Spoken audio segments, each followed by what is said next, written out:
Bonjour à tous, j'espère que vous allez bien. Je suis ravie de vous retrouver dans ce nouveau tirage pour qu'on découvre ensemble quelles vont être les prévisions pour l'année 2023 pour le signe du Lion. Donc je vais faire des prévisions mois par mois pour janvier et février et mars. Et ce sera un tirage général, on verra un petit peu la vie affective également, mais ça restera les grandes énergies. Je vous rappelle que c'est un tirage général, donc il ne pourra pas parler à tout le monde. Prenez uniquement ce qui résonne et si cette vidéo ne vous parle pas, c'est qu'elle n'est pas pour vous. N'hésitez pas à aller voir votre signe ascendant et votre signe lunaire si vous voulez avoir d'autres messages.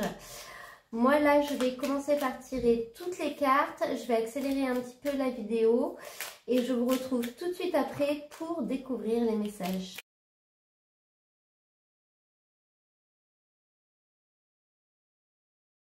Alors les lions, on va voir un petit peu les messages qui sont sortis pour vous. C'est marrant, vous avez des énergies qui sont assez similaires au signe du poisson. Donc si vous avez votre ascendant poisson, je vous conseille d'aller voir la vidéo. Donc si on regarde au niveau de l'énergie principale, donc qu'est-ce que j'ai fait? J'ai fait une ligne par mois. Donc le début ce sera le mois de janvier, février, mars. Et finalement les messages ne sont pas forcément liés entre eux. On est sur des projections, c'est pas pour tout de suite. Donc, certains messages peuvent concerner un événement et d'autres messages un autre événement, bien entendu. Au niveau de l'énergie principale, vous avez la carte de la chouette. Ma petite voix intérieure me permet de sonder ma sagesse personnelle. J'écoute ce que mon intuition me chuchote à l'oreille. Donc, on y reviendra, mais vous finissez quand même avec la carte de la lune. Donc là, on va vous inviter vraiment à suivre votre instinct et ça va être par rapport à une relation amicale, très certainement. Ça peut être une relation amicale avec une personne dans le travail, hein, bien entendu, mais quelqu'un pour qui vous avez finalement des... comment dire ça, des sentiments amicaux, quelqu'un que vous appréciez et que vous portez dans votre cœur. Donc on commence avec ce cavalier d'épée. Ce cavalier d'épée, il va vite, il sait se battre, il sait se défendre. D'ailleurs, il est plutôt du genre à attaquer, c'est-à-dire qu'il n'est pas très défensif. En fait, il attaque avant que les coups viennent, il prend les devants. C'est une personne, ça représente une personne qui communique beaucoup. Donc, il va y avoir de la communication, il va y avoir des choses qui vont être dites, mais qui vont être dites quand même de manière très brutale, sans filtre en fait. On ne cherchera pas à vous ménager.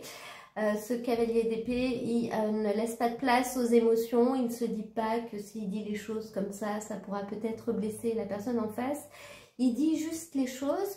Mais il le fait quand même dans le but de réussir à régler un problème. Donc finalement, il le fait pour le bien. Il ne le fait pas de manière méchante, juste pour le plaisir de faire du mal. Et avec ça, on a la carte de l'amitié. Donc ça concerne vraiment une relation affective avec quelqu'un de votre entourage. Il y a des choses qui vont être dites. Ça va peut-être être dites ou écrites, hein, parce que beaucoup d'écrits avec ce cavalier d'épée. Donc ça peut être des messages, ça peut être une lettre. Et il va y avoir beaucoup de... Je pense que c'est vous qui allez prendre les devants et qui allez finalement dire des choses. Dire des choses qui ne sont pas dites, dire des choses qu'il y a à dire par rapport à une situation dans laquelle il y a quelque chose qui ne va pas, il y a quelque chose qui doit être dénoué. Vous allez vraiment suivre votre instinct, c'est-à-dire que ce sera peut-être pas forcément prémédité, vous allez... faire les choses un petit peu sur le moment.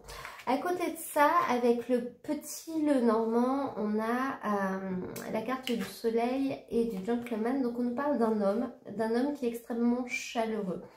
Donc en face de vous, c'est peut-être ce que vous allez avoir, mais peut-être aussi que ce message n'est pas lié. C'est-à-dire que vous aurez peut-être pour vous soutenir un homme qui sera extrêmement chaleureux envers vous. À côté de ça, au niveau de votre vie affective, on a la carte de la lune. Donc, elle vous invite à être vraiment à l'écoute de vous, à l'écoute de votre intuition, à l'écoute de toutes les choses qui se passent autour de nous, mais qu'on ne voit pas. On ne les voit pas, mais on les ressent. Parce que autour de vous, il va y avoir de la ruse. Peut-être quelqu'un qui va essayer de vous manipuler, peut-être quelqu'un qui ne sera pas très honnête. Donc, on vous invite à écouter voilà, la petite voix dans votre tête qui va vous dire « Attention, c'est bizarre ça, voilà. » Ou est-ce que ce serait pas un mensonge ce qu'on vient de me dire? Voilà, là, on va vous inviter à vous faire confiance à ce niveau-là, en fait. Hein. Donc, c'est vraiment quelque chose qui va planer sur vous durant cette période. Après, rien de dramatique non plus. Vous serez bien entouré, je pense. Et par votre intuition, par la petite voix dans votre tête et par une personne autour de vous qui sera quand même extrêmement chaleureuse et qui vous soutiendra, donc qui finalement compensera un petit peu cette situation. Si on regarde au niveau du mois de février, vous avez la carte du héron. Je calme mon esprit, je me connecte à ma sagesse intérieure afin de connaître et respecter mes rythmes personnels. Donc cette carte, elle vous invite à vous écouter et à écouter ce dont vous avez besoin, pas au niveau affectif là, mais au niveau physique. C'est-à-dire qu'à dormir le nombre d'heures que vous avez besoin de dormir, à ne pas faire d'efforts trop durs pour vous, ou à l'inverse, aller faire du sport si vous avez besoin de vous défouler. Voilà, cette carte, elle vous invite vraiment à écouter votre corps en fait, parce que le mental va prendre le dessus par rapport à votre corps durant cette période, et les deux ne seront pas forcément liés, donc on vous invite à laisser finalement les besoins physiques prendre le dessus sur le mental qui prendra beaucoup de place. Donc au niveau de ce début de tirage, vous avez la carte du fou. C'est la carte du nouveau commencement, c'est la carte du début, c'est le fait d'avancer à l'aveugle vers quelque chose de nouveau qu'on ne connaît pas du tout. Ça peut être à la fois un émerveillement, un enthousiasme, mais à la fois ça peut faire très peur. Ça peut faire très peur parce qu'on ne sait pas où on va, parce que étant donné qu'on n'a jamais vécu ce genre de situation, bah, on ne peut pas vraiment anticiper les choses, on ne peut pas se référer à quoi que ce soit. Donc on avance un petit peu pas à pas, et puis on apprécie les choses positives quand elles se présentent, on règle les problèmes quand ils arrivent, et on avance. Donc là, on est sur l'entre-deux avec le fou, c'est-à-dire qu'il y a quelque chose qui s'est fini, la nouvelle chose n'a pas encore commencé, mais elle est enclenchée, et on est vraiment sur le chemin, on avance vers l'enclenchement de la nouvelle chose, on avance un petit peu à tâtons. Ça peut concerner votre foyer. Ça peut concerner votre foyer, que ce soit votre domicile, l'endroit où vous vivez, le confort intérieur de votre maison, par exemple. Vous allez décider de changer quelque chose, c'est possible. Mais ça peut concerner aussi quelque chose qui touche un petit peu la sécurité, les fondations de votre vie. C'est comme si vous alliez changer quelque chose qui était un petit peu un socle pour vous. Vous êtes content de le faire, hein, vous êtes consentant, mais vous ne savez pas trop où vous allez parce que vous avez toujours connu que ça. Et là, vous allez laisser ça justement et partir vers quelque chose de nouveau. Si on regarde le message avec le petit nœud normand, avec le jardin et la lettre, on voit beaucoup de reconnaissance en fait. Le message, il est là. Cette carte, elle nous parle de reconnaissance.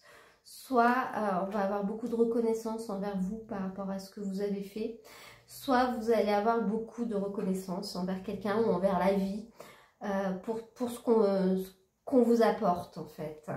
Et au niveau affectif, sentimental, vous avez des très belles cartes.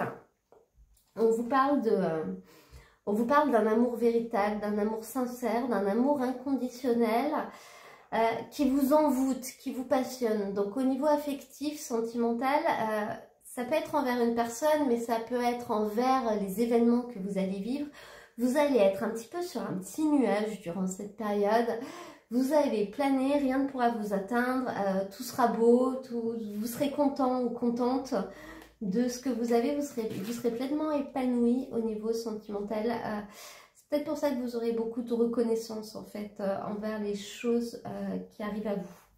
Si on regarde pour le mois de mars, en énergie principale, vous avez la chauve-souris. En prenant le temps d'examiner les événements sous une perspective différente, j'ouvre la porte à de nouvelles solutions. Donc là, on nous parle d'événements pour lesquels il va y avoir des solutions à trouver. Et finalement, ce sera en essayant de regarder les choses autrement que vous allez trouver les bonnes solutions. On commence avec le 3 d'épée. Donc cette carte, c'est la carte du cœur brisé. Une peine d'amour, par exemple, une trahison. Ça peut être le fait de s'isoler volontairement parce qu'on a un petit peu du mal à s'en remettre. On pense qu'on est seul, on pense que finalement on n'a pas vraiment d'endroit où se réfugier. Voilà, c'est un moment de douleur dans lequel on est tellement pris et anéanti qu'on ne se rend plus compte de ce qu'il y a autour de nous, on ne se rend pas compte qu'il y a des solutions et on pense qu'on s'en sortira jamais. Mais cette carte, elle nous parle aussi du fait d'essayer de réparer les choses, d'essayer de se guérir et d'entreapercevoir une aide en fait. Et avec ça, vous avez la carte du déplacement, vous avez la carte du voyage. Donc moi, je pense que c'est un voyage ou un déplacement qui va vous permettre de vous sortir de cette situation ou du moins de vous changer les idées simplement, d'aller voir un petit peu ce qui se passe ailleurs. Donc ça peut être le fait d'aller voir de la famille, le fait de partir en vacances, voilà, de changer un peu d'air, de changer un petit peu d'environnement.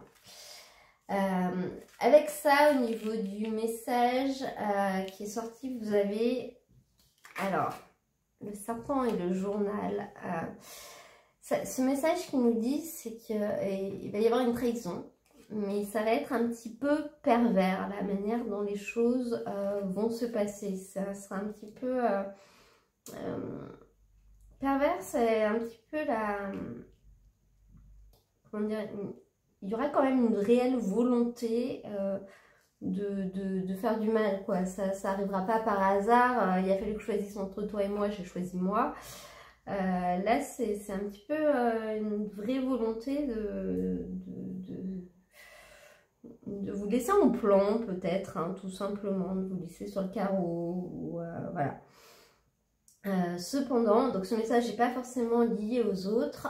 Si on regarde au niveau de votre vie affective, sentimentale, vous avez la carte de la réflexion. Donc cette carte, elle vous dit que vous réfléchissez un peu trop. Arrêtez juste de réfléchir parce que finalement, il n'y a rien de grave. Ce qui se passe... Ne vous atteint pas, il n'y a pas de conséquences dramatiques sur vous, c'est dans votre tête que ça fait mal, mais dans les faits, il n'y a rien d'ingérable. Et ça nous parle de la fin d'un cycle, qui a été plutôt lourd, qui a été plutôt froid. Donc ça veut dire que les choses vont s'arrêter. Donc s'il y a peut-être eu une trahison, c'est peut-être pas pour rien, c'est parce qu'il fallait couper. C'était pour un mal pour un bien en fait, c'est qu'il fallait couper avec... des choses qui ne vous convenaient plus, donc des choses qui vous torturent, enfin, qui prennent beaucoup de place dans votre tête. Là, on nous dit, on arrête, quoi. On arrête, on coupe, et le fait de couper fait que ce cycle de froideur, de tension, etc. va se terminer avec la séparation. Donc, réfléchissez pas trop et mettez un terme aux choses, si ça vous parle, bien entendu. Hein. Voilà, voilà. Bah écoutez, j'espère que ce tirage vous aura plu, qu'il pourra vous aider, vous donner des pistes au niveau de l'année 2023 qui arrive à très grands pas. Si c'est le cas, n'hésitez pas à me mettre un petit j'aime, un petit commentaire, à vous abonner si vous venez de découvrir ma chaîne. Ça m'aidera à la faire connaître à d'autres personnes.